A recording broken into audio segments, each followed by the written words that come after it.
All right. Everybody just calm down. Relax. Take some water and just relax. Hey yo, this week has been funny as hell, man. I dropped my Sukuna is not a fraud video on Tuesday evening. All was well and good. No wala. And then I wake up to a complete madness on Wednesday when the spoilers for the latest chapter dropped. And since then, people have been on my ass, but I just don't give a shit. I got some people in the chat talking about delete your video. With Daddy Chris. Listen, I spoke on the narrative of Sukuna being a fraud for using the 10 shadows, and he's not. That's the point I was trying to make. The video is 100% valid and it's going to stay up forever, so deal with it. Anyway, in this video, I'm just going to give my thoughts on everything that's happened in the latest chapter and how it affects the story going forward, because I think this chapter was ass. And I was going to wait till the next chapter to see what happens before I drop this, but I'll just say it now, because why not? Cutting straight to the chase. The issue I have with this chapter isn't the fact that Sukuna lost. People on Twitter think that's why I hate the chapter, and that's not it. The real issue is how we lost and how the fight ended, if it actually has. Now, the thing is, I also don't like to jump to conclusions, so I want you to look at this video as my thoughts if the worst has happened. Because I still believe the next chapter can mend things, so let's be clear on that before some dummies come back in the next chapter telling me nonsense. Just know that one now. So let's go. First off, the way Sukuna fought in these parts is just weird. Misreading Gojo's attacks and then acting out of character abruptly, screaming at Mahoraga. It's almost as if someone else wore bro's skin and played the part. And then on top of that, Gojo just landing multiple black flashes in a row, with Sukuna, someone of his skill level, landing it not even a single time throughout this battle. I mean, that's awfully convenient for whatever reason. Even Mahito self used black flash against Yuji, but no, Sukuna just hasn't been able to. No problem. I guess we can just pass that off as me nitpicking. Now, the craziest part about this fight is, and this will be the worst if by the next chapter it turns out that Sukuna has actually lost and the fight is over, is the fact that throughout the course of this fight, Sukuna managed to stay one step ahead of Gojo every single time he thought he was about to win. Like, so much so that it was safe to assume off of that alone, he must have had some hidden abilities he's not revealing, which actually turned out to be the case because, like I said in the previous video, the whole thing with the black box and the rest of his curse techniques that he hasn't even used at all in this fight. And then it was confirmed as well in the previous chapter that he'll probably have some hidden aces up his sleeves too. So, all of this known, only for him to act out of character like this and supposedly lose. This literally makes no sense at all. And guess what? That's not even the worst part. You see, my whole thing with the Sukuna versus Gojo battle was the idea that Gojo would have to fight him, being that he's the only character in the show capable of doing so. But somehow Sukuna wins this fight, and Yuji, who is literally the MC, he would be the one to face Sukuna and then kill him for once and for all. This was my whole thought process, and I tweeted this way back, before the fight started, that it actually makes no sense for Gojo to be the one to kill Sukuna when there's been a more personal battle build-up between Yuji and Sukuna.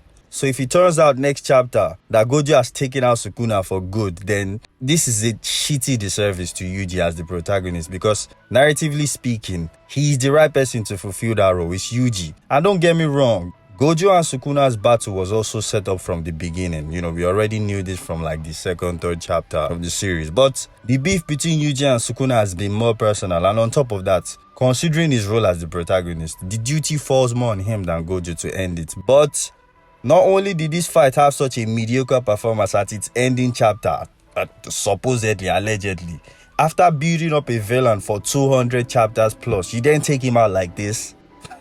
Crazy. And people just need to understand that it's not Gojo's role to end Sukuna, it's Yuji's. From a story perspective, it just has to be Yuji. This is like Kishimoto building up Naruto vs Sasuke for over 300 chapters, only to now have Kakashi fight Sasuke and kill him off.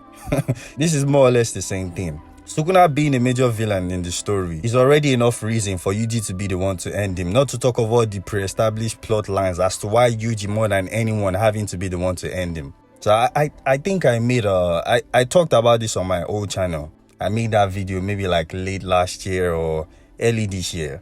So there's no way it can be written in a way where Gojo fights Sukuna and the fight is as close and difficult as possible for both sides because they are the two strongest. And then Gojo loses, so at least it wouldn't feel out of place for Yuji to step in and do the rest. Now again, I don't want to jump to conclusions just yet because even though it looks like it, the fight might not actually be over. Even though I think a lot of damage was done on the whole fight and potentially the entire plot moving forward, because now Sukuna getting defeated here would obviously mean the biggest threat is now Kenjaku. And trying to make Kenjaku some big fish more than he actually is, it's just not going to work because he's been pre-established and cemented that he is nothing to Gojo. As a matter of fact, Sukuna was the only character who could even remotely chat to Gojo, and look how he's being done. You feel me? Kenjaku is so much weaker than Gojo. He was sweating at the sight of him and needed Sukuna to come save his ass. He would have been dead just like that, self-admitting that too. So him suddenly becoming some real threat more than he's been led to be is just going to be contrived, which is totally unnecessary because Sukuna, who actually needed all that, is the one getting written off, which is just a madness. So what? After building up Yuji versus Sukuna for 200 chapters, Gege is now going to create some type of useless beef between him and Kenjaku. And that's just not going to work. So the rest of you all are free to eat that shit up, but not me. Main reason I wanted Sukuna to win against Gojo is so the biggest threat is out of the way and Yuji can finally fulfill his role as the protagonist. And it not going that way just makes no sense for the story, considering the pre-established plot lines and the build-up from the beginning of the series up until this point. But hey, like I said, I don't want to jump to conclusions just yet. I'm hoping for the sake of the plot moving forward that Sukuna isn't actually done because, man, it's going to be ass. It's going to be so ass. And if that turns out to be the case, then, at least you'll already know my thoughts on it. It would be a terrible ending for a battle that started so well, and Sukuna as a character and major villain completely, and then it would also be a disservice to Yuji as the protagonist of Jujutsu Kaisen. If Gege wanted Gojo to play the roles of the protagonist over Yuji, then he should have just made him the MC then, because it doesn't work this way.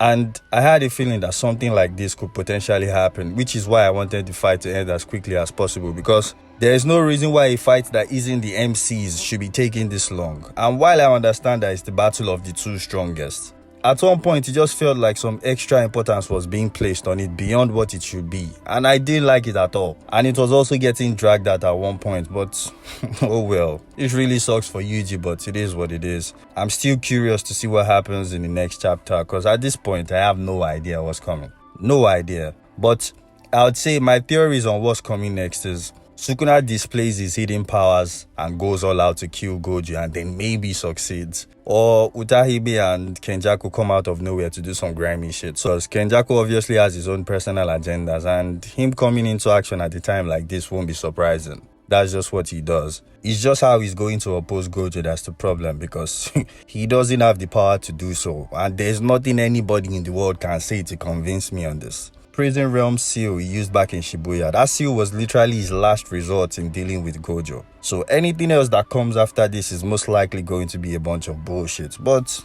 we'll see. So that's my own thoughts on this chapter. Let me know what y'all think. As far as I'm concerned, the damage done on Sukuna's character in this last chapter is it's irreversible and it was unnecessary. The character assassination there is just terrible. But the plot moving forward can still be saved. If Gege doesn't kill Sukuna off here, his rep can still be patched up a little bit if he returns the same energy. So I'll personally say to that one. But if not, if it's actually over, then bruh. I guess we move then. But remember, Yuji is the one that is supposed to take down Sukuna, not Gojo. It is what it is. Thank you all for watching. I'll see y'all in the next one. Peace.